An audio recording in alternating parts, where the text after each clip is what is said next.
Bewildered Shaman Part 2 by Andrew McChesney. Father rested for several days at the house of his daughter Divya in Nepal. He was exhausted from his jobs as construction worker and shaman. Father watched with interest when the Seventh-day Adventist pastor of Divya's church came to visit and brought several church members with him. He listened as they sang several songs about his daughter's new God, Jesus.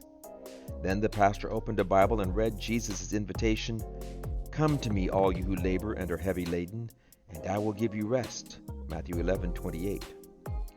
Father felt a yearning in his heart to know this God. He wanted rest. Then the pastor read John 3:16.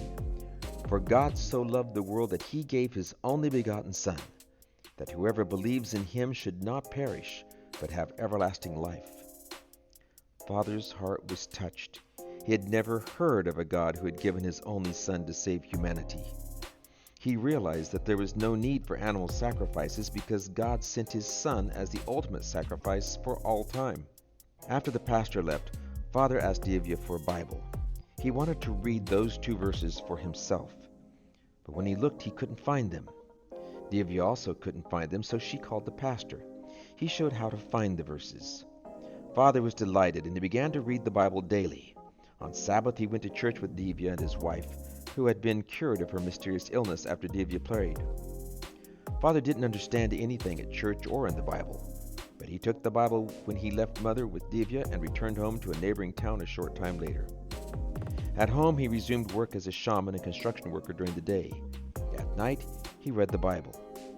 As the months passed, his desire to worship spirits vanished. He decided to leave the shaman profession. "My life is different," he told the townspeople. "I don't want to do those rituals." The townspeople were furious when they learned that Father had become a Christian. They accused him of betraying his ancestors.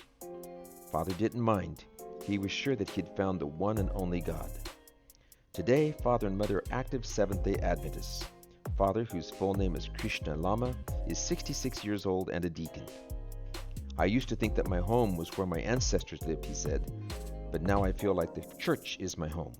With Jesus, my future is bright."